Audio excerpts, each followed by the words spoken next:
have 5 ways of dating with intention versus goals. What does that mean? Let's talk about that.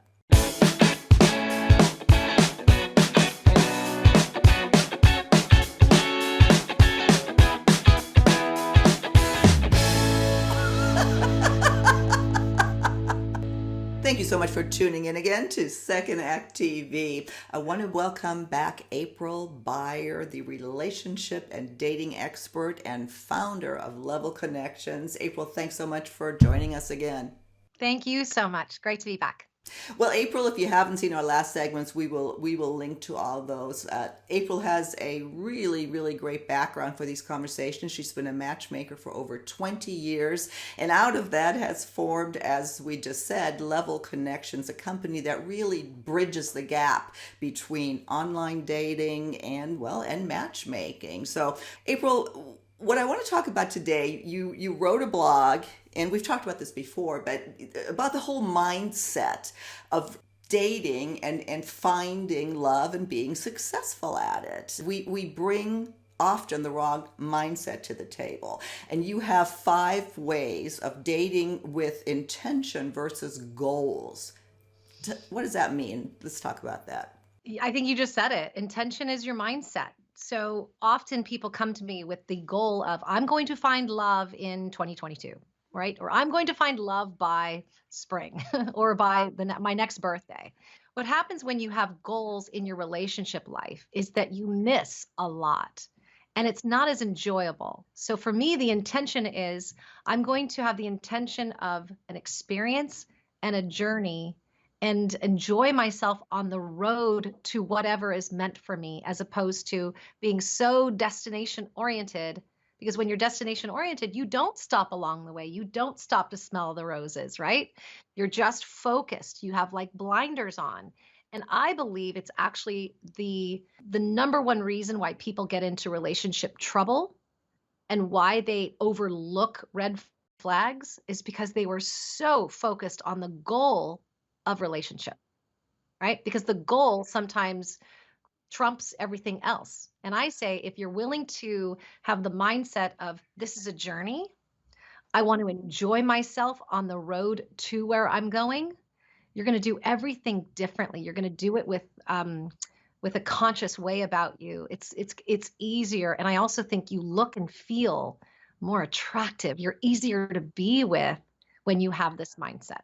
Interesting. Well, in so many ways, we are taught to focus on goals. I mean, that there's experts out there that say, got to know what you want. This is your goal. You can't make or reach a goal unless you know what it is. Well, let's go over some of your recommendations here. 5 ways of dating with intention. The first one is be a yes person. What does that mean? A lot of times when people are so goal oriented about love and relationship, they start saying no more often because what they want to do is they want to get to their destination as quickly as possible.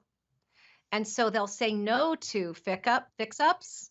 They'll say no to introductions through friends, through a matchmaker, no to somebody approaching them because they have such a like a static image of what they're looking for. And they've got this like grip on it that they say no to introductions. No, because I don't see myself marrying that person. No, I don't want to meet them because that's not what I'm looking for. But when you're a yes person, especially in my world, you essentially, it's like throwing a pebble in the pond. When you say yes to opportunities and you meet somebody that may or may not be the person for you, but you're enjoying that date, what happens is now that person is another contact, another person who knows you, another experience you're having. A, you might be surprised that this person actually is for you. And B, this person is now an ally. What if they go out into the world or come back to someone like me and say, I had a wonderful time meeting this person. We're not right for each other, but you know who is? My business partner. This happens all the time. And the biggest struggle I have as a matchmaker is getting people to the yes, especially when we are experienced as a team. We know what we're doing. We're making recommendations and people are saying, nope, that's not what I'm looking for. But we know that their values match, that there's so much there for them to know about each other. And isn't life a contact sport anyway. You're Yes. not you're not duty dating. You're actually dating with the intention of like, I want to go out and connect with people. And along the way, love is going to find me, but I'm not going to focus on it. So yes is better than saying no. And you actually save more time that way, not waste time this way. Yeah, good point. Well, that leads us to your second point here is lose your attachments to the outcome. You kind of touched on that already, but let's go into that a little bit deeper. Yeah, I think a lot of people feel the disappointment, right? If you have 3 dates or 30 dates or 1 hour, and the attachment to that outcome of, I want to make this thing work because I have such a goal of love. This goes back to the mindset of the journey that every relationship you have has value, regardless of how long it lasted. And it's a very difficult place for people to be. It's how I dated when I was single. It's how I teach. It's how I lead my clients.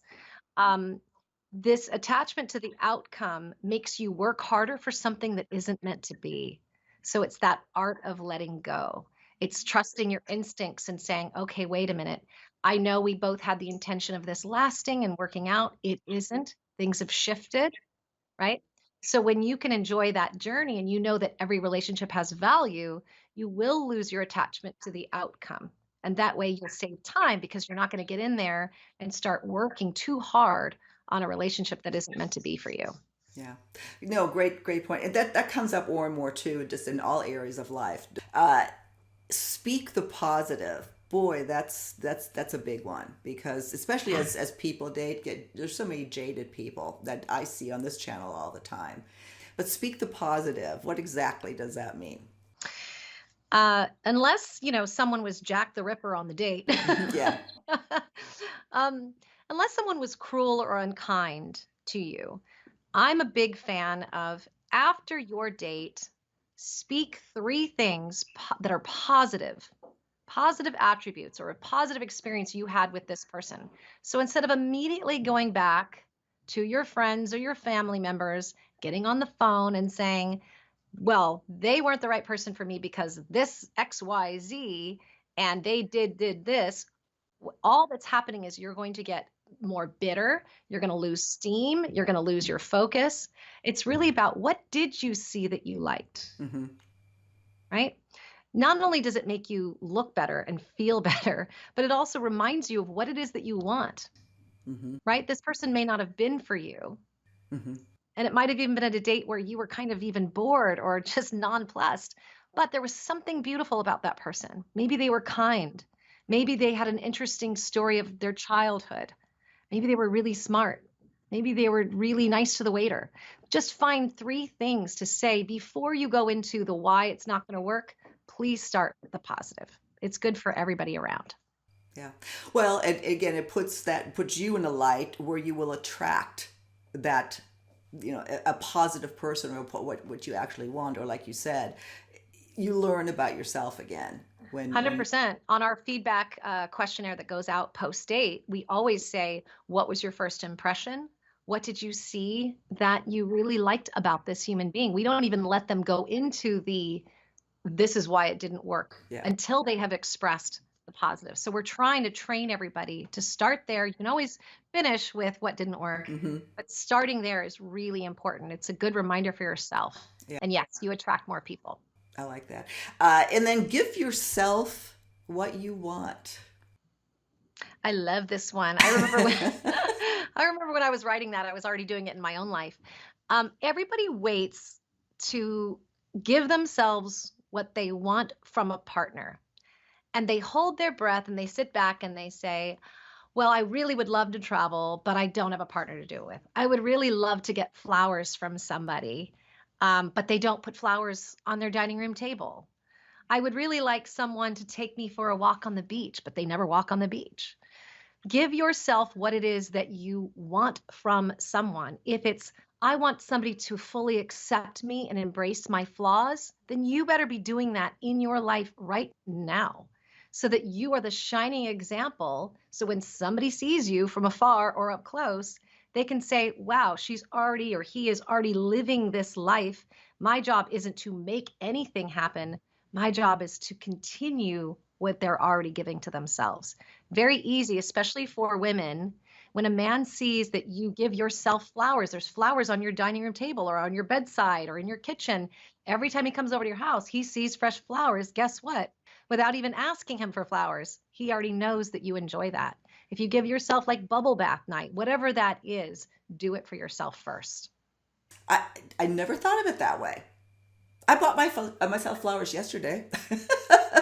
But you're My right. my husband is a wonderful, amazing man, but he's not a flower giving type of person. On my birthday, I went and bought myself flowers because I realized I was me. I wanted them. He has his own way of loving me. And instead of me sitting there thinking, well, that table could really use some flowers and really being upset about it, I went to the store and I picked out my own flowers and it brought me so much joy. And when my husband got home that night, he said, I will never make that mistake again. Right? No, So I try love that. this next time. Yes. I like that. I like that. And you're creating the life that, or you're living the life that you want to create. And the more that you're already there, the more you're going to attract it. Makes perfect sense to me. Uh, this one's an important one, the last one. Be selective, not picky. Yes. Picky is a low vibration and selective is intelligence. Selective is honoring your values and the life that you've created and honoring your boundaries, understanding what those are. Picky is superficial. And to me, people who are picky are people who are not ready. Hmm. They pick and they notice everything, and that's a way of not being in relationship. So if you ever find yourself saying, well, I'm just very picky, please write that down. Like write down, what are you picky about? And is it actually more being selective or is it really picky? And if it is, lose it because again, you don't feel good, you don't look good, you don't attract what you're looking for in life. Being selective, though, is very, very important. And to define that difference is everything to your dating life. If I'm selective, it's because I'm looking at how do I want to be treated? How do I want to feel? What are my values in my life? What are my boundaries, which are the gatekeepers to my values? That is being selective. Picky is all that superficial stuff that we've talked about before. And those are comments that come up all the time here too, that, women are too picky or men are, picky, picky, picky. It comes up a lot. And that's exactly what it is. I think it's a defense mechanism. It's some sort of self-sabotaging because you're not ready. And maybe deep down, you know that. So if you don't choose, if you're too picky, you don't have to go down the road and actually, try with the relationship again or go after a relationship Right. again. We've turned down clients for being too picky. Mm-hmm. Because we understand that it's a needle in a haystack and also they're not ready. When people come to us and say, I have this intention of love, you guys are the experts, help me. I'll say yes to your ideas, but they're very good at honoring who they are. That gives us that flexibility and that freedom to try on ideas. So when I start to see picky, picky, picky about something or a certain look, we just turn that client down because we literally can't succeed in that environment. Right, exactly. April, thank you so much again. You've given us a lot to think about. Yes, intention and mindset is key to finding love. We will link to all of your information to your company. Anybody out there that would like some assistance in finding love again, do contact April. Find out more about Level Connections. And by the way, aren't you the co-host of, is it a radio show you do once a month? Tell me about that. Yes, I co-host advice segments with Anna Ferris for her podcast called Unqualified. I bring the qualified. We speak to callers once a month, and it's really wonderful. So yes, join us there at unqualified.com. Great. I'll link to that as well. And of course, the best way to get in touch with you, I think, is on Instagram. Yes, follow me on Instagram, April Beyer. A couple of underscores in between there, but that's where I'm usually at. I'll put the link in the show notes. April, thank you again, and we'll see you soon on another segment on Second Act TV. Thank you.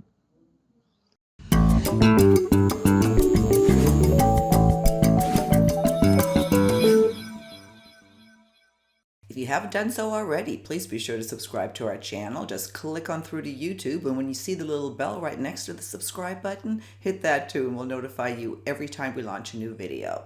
See you next time.